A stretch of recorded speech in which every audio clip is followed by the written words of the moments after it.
Hello everyone, very good evening to all of you. आप सभी का एग्ज़ाम हंट में एक बार फिर से बहुत बहुत स्वागत है। तो फ्रेंड्स, कैसे हैं आप सभी और कैसे चल रही है आप सभी की पढ़ाई। और आज हम जुड़े हैं फिर से क्लास 8 के हिस्ट्री चैप्टर 5 के साथ। इससे पहले हमने इस चैप्टर को लेकर पहले भी पिछले 2 वीडियोस बना चुके हैं फ्रेंड्स, जिसमें कुछ महत्वपूर्ण बिंदुओं पर हमने चर्चा किया था और आज हम उसके आगे के महत्वपूर्ण बिंदुओं पर चर्चा करेंगे। तो चलिए फ्रेंड्स, देखते हैं कि आज कौन कौन सा महत्वपूर्ण पॉइंट है जिससे हमें समझना है और अच्छे से हम उसे समझेंगे। तो आज हम सबसे पहले देखेंगे कंपनी का पलटवार। इससे पहले हमने इस चैप्टर से रिलेटेड जितने भी महत्वपूर्ण बिंदु थे उस पर हमने बहुत ही अच्छे से चर्चा किया था। तो फ्रेंड्स, अगर आपने इससे पहले वाली वीडियो नहीं देखी है तो प्लीज़ उसे देखिए, क्योंकि जब तक आप उसे नहीं देखेंगे आपको आगे की चैप्टर समझ में नहीं आएगी। इसीलिए एक बार आप पूरे पिछले 2 वीडियो को देख लीजिएगा। और क्लास 6 की क्लास 7 की हिस्ट्री भी हमने कंप्लीट की है, तो आप उसे भी बिल्कुल भी देखना ना भूलें, ठीक है। तो चलिए हम आज स्टार्ट करते हैं आज की सीरीज। तो आज का हमारा पॉइंट है कंपनी का पलटवार। तो फ्रेंड्स, इसमें ये है कि कंपनी ने अपनी पूरी ताकत लगाकर विद्रोह को कुचलने के लिए इंग्लैंड से और फौजी मंगवाए। ये जो लोग थे ना, ये कंपनी ने अपनी ताकत को दिखाने के लिए इन्होंने क्या किया, और लगातार विद्रोह को कुचलने के लिए ये जो 1857 की क्रांति में भी जो विद्रोह हो रहा था, तो हर राज्य से, हर जगह से, हर क्षेत्र से लोग विद्रोह कर रहे थे। गांव के लोग, जमींदार, मुखिया, ये जितने भी लोग थे सब विद्रोह पे उतर गए थे ना। तो कंपनी वालों की जो सत्ता थी वो गड़बड़ाने लगी थी, क्योंकि ये जो लोग थे, ये इनकी जो संख्या थी वो ज़्यादा थी, कंपनी वालों की संख्या घटने लगी थी। इसी की वजह से क्या हुआ, तो कंपनी वालों ने सोचा कि अगर हमारी ताकत घट जाएगी तो फिर हम कैसे ही करेंगे। तो उन्होंने क्या किया, तो विद्रोह को कुचलने के लिए उन्होंने इंग्लैंड से अपने फौजी मंगवाए, यानी अपनी फौज के लिए सेनाओं को मंगाया। और विद्रोहियों को जल्दी सजा देने के लिए नए कानून बनाए और विद्रोह के मुख्य केंद्रों पर धावा बोल दिया। यानी ये जो लोग जहाँ जहाँ से ये विद्रोह कर रहे थे ना, उन विद्रोह के मुख्य केंद्रों पर इन लोगों ने हमला किया और लोगों को मतलब विद्रोह करने से रोकने के लिए हर मुमकिन कोशिश करने लगी। फिर क्या हुआ, तो सितंबर 1857 में दिल्ली दोबारा अंग्रेजों के कब्जे में आ गई। यानी उन लोगों ने विद्रोह को दबाने के लिए जो भी था सारी कोशिशें की, और उसके बाद उसने फिर से दिल्ली को अपने कब्जे में ले लिया। फिर क्या हुआ फ्रेंड्स, तो बहादुर शाह जफर पे मुकदमा चलाया गया और उन्हें आजीवन कारावास की सजा दी गई। उनके बेटों को उनकी आंखों के सामने गोली मार दी गई। फ्रेंड्स, ये पीछे किसी कीड़े की आवाज़ आ रही है, तो फ्रेंड्स माफ़ कीजिएगा, क्योंकि अभी बरसात का सीजन चल रहा है, जिसकी वजह से कीड़े लगातार सब जगह फैले हुए हैं, तो मैं इन कीड़ों को नहीं रोक सकती, ठीक है। तो हम आगे बढ़ते हैं। तो बहादुर शाह जफर पे मुकदमा चलाया गया और उन्हें आजीवन कारावास की सजा दी गई।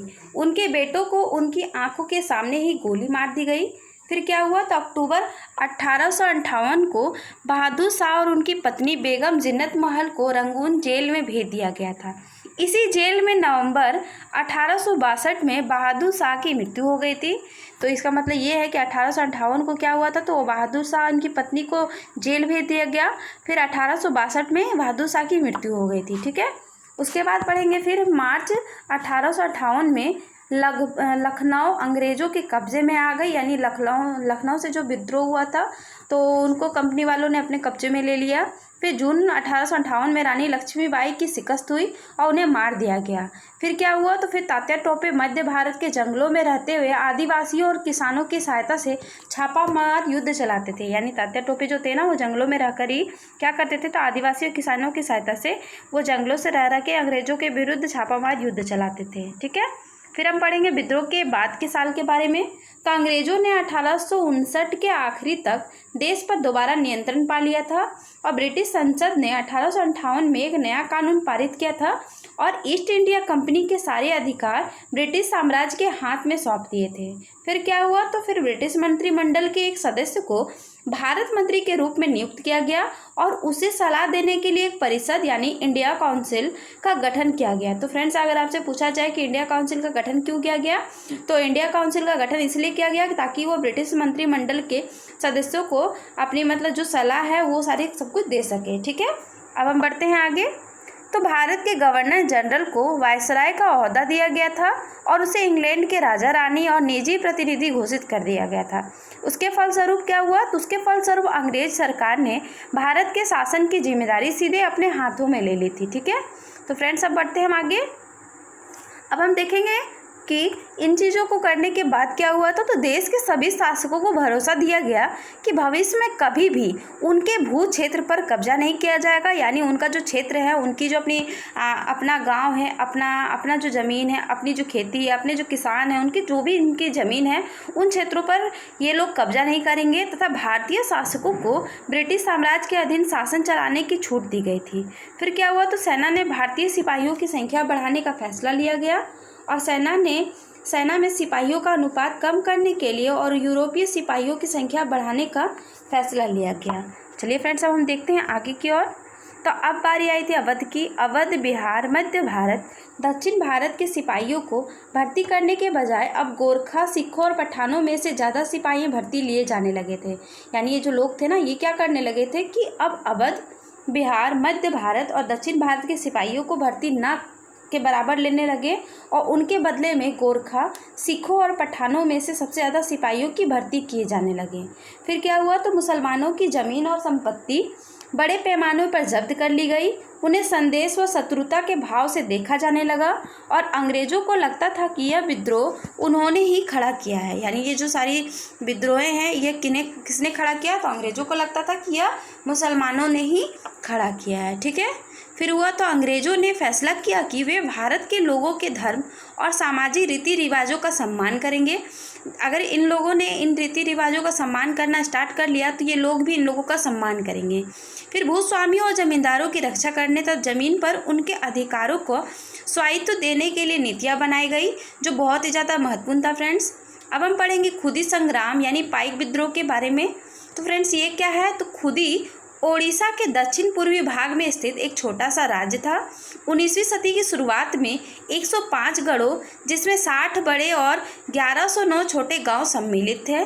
यहाँ के राजा बिरकिशोर देव को स्व अधिकृत 4 परगनाओं को तथा जगन्नाथ मंदिर का संचालन व 14 गढ़ जातों के प्रशासनिक उत्तरदायित्व के पूर्व में दबाव में आकर मराठाओं को सौंप देना पड़ा था। ठीक है, तो क्या किया गया था, तो इनको मराठाओं को सौंप दिया गया था। फिर वीर किशोर देव के पुत्र मुकुंद देव द्वितीय इस दुर्दशा से विचलित थे और 1803 में ओडिशा के अंग्रेजों ने अपने कब्जे में ले लिया था। साथ ही साथ वीर किशोर देव के राज्य को भी अपने में मिला लिया था। अंग्रेजों ने क्या किया, तो ये 1803 में उड़ीसा के अंग्रेजों ने उड़ीसा को कब्जे में ले लिया।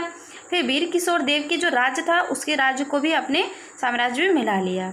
अंग्रेजों ने सांत्वना के रूप में एक नियमित अनुदान के साथ, जो कि उनकी पूर्व भू संपत्ति के राजस्व का एकमात्र 10 था, अंग्रेजों ने उन्हें जगन्नाथ मंदिर की देखरेख का दायित्व दिया और उनका निवास पुरी में निश्चित कर दिया था। ठीक है, अब हम आगे देखेंगे।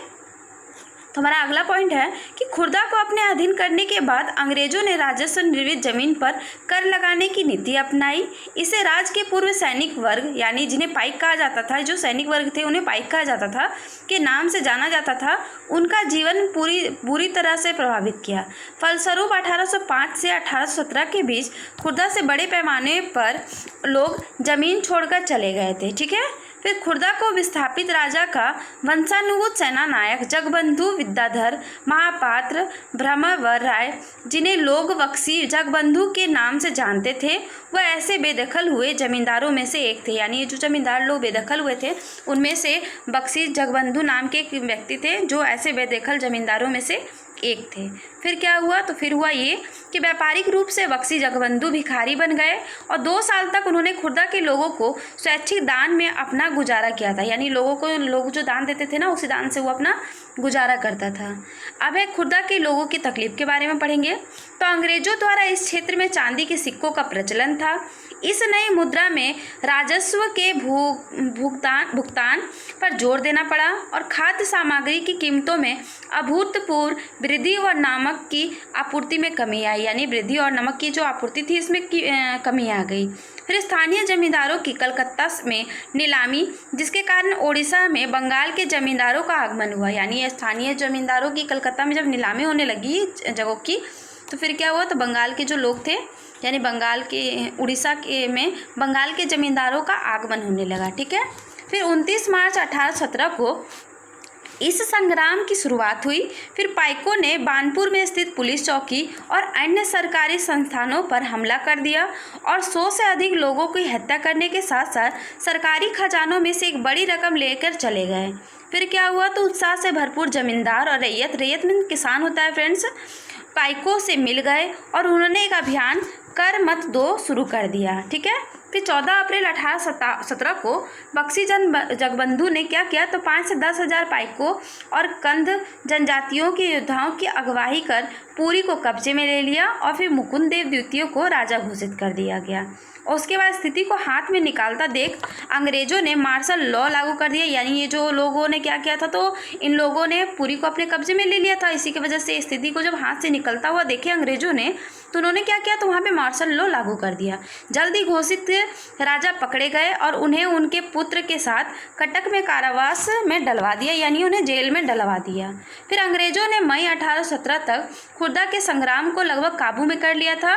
और उसके बाद क्या हुआ था फ्रेंड्स, उसके बाद परंतु ये जो प्रोसेस हुई, इसके बाद क्या हुआ, तो खुर्दा के बाहरी क्षेत्रों में बख्शी जगबंधु ने कुजंग के राजा जैसे सहयोगी की मदद से पाइकों के लिए उनके प्रति अटूट निष्ठा के कारण इस संघर्ष को मई 1825 तक जारी रखा। फिर अंग्रेजों के आत्मसम्मान के लिए क्या हुआ, तो ये सब कुछ हुआ था। फिर हम अनंत में पढ़ेंगे ताइपिंग विद्रोह के बारे में फ्रेंड्स। तो चीन के दक्षिणी भाग में 1857 में समकालीन एक विद्रोह हुआ था, यानी हमारे 1857 के विद्रोह के साथ साथ चीन में भी विद्रोह हुआ था। तो उस विद्रोह का नाम क्या, ताइपिंग विद्रोह था। यह विद्रोह 1850 से शुरू हुआ और 1860 के मध्य जाकर खत्म हुआ था। ताइपिंग विद्रोह होंग जिकुआंग के नेतृत्व में हुआ। ये जो नेता थे होंग जिकुआंग, इसके नेतृत्व में हुआ। और इसका उद्देश्य क्या था, तो एक ऐसा साम्राज्य स्थापित करना था जहां ईसाई धर्म को माना जाए, जहाँ किसी के पास निजी संपत्ति ना हो, सामाजिक वर्गों स्त्री पुरुष के बीच कोई भेदभाव ना हो, अफीम तंबाकू शराब के सेवन तथा जुए वैश्यावृत्ति और गुलामी पर पाबंदी हो। ठीक है। तो फ्रेंड, आज की क्लास में यह चैप्टर पूरा कंप्लीट होता है। अब हम आगे क्लास में चैप्टर 6 को लेकर बहुत ही अच्छे से डिस्कस करेंगे। तो फ्रेंड्स, आपको आज की क्लास कैसी लगी बताना बिल्कुल भी ना भूलिएगा और क्लास को लाइक कीजिए, शेयर कीजिए, कमेंट करिए, अपने दोस्तों के साथ ज़्यादा से ज़्यादा शेयर कीजिए। और फ्रेंड्स, अगर आप नए लर्नर्स हैं तो हमारे चैनल को सब्सक्राइब करें, बेल आइकन को प्रेस करें। इससे आपको आगे आने वाली हर वीडियो की नोटिफिकेशन टाइम पर मिलेगी और आप समय के साथ क्लास से जुड़ सकेंगे। और आपने अगर अभी तक हमारे सोशल मीडिया हैंडल्स को फॉलो नहीं किया है तो आप हमारे सोशल मीडिया हैंडल्स को फॉलो कर सकते हैं। इसकी लिंक आपको डिस्क्रिप्शन बॉक्स में प्रोवाइड करा दी गई है फ्रेंड्स। तो आपका हमारे साथ बने रहने के लिए बहुत बहुत धन्यवाद। Thank you friends, thank you for watching.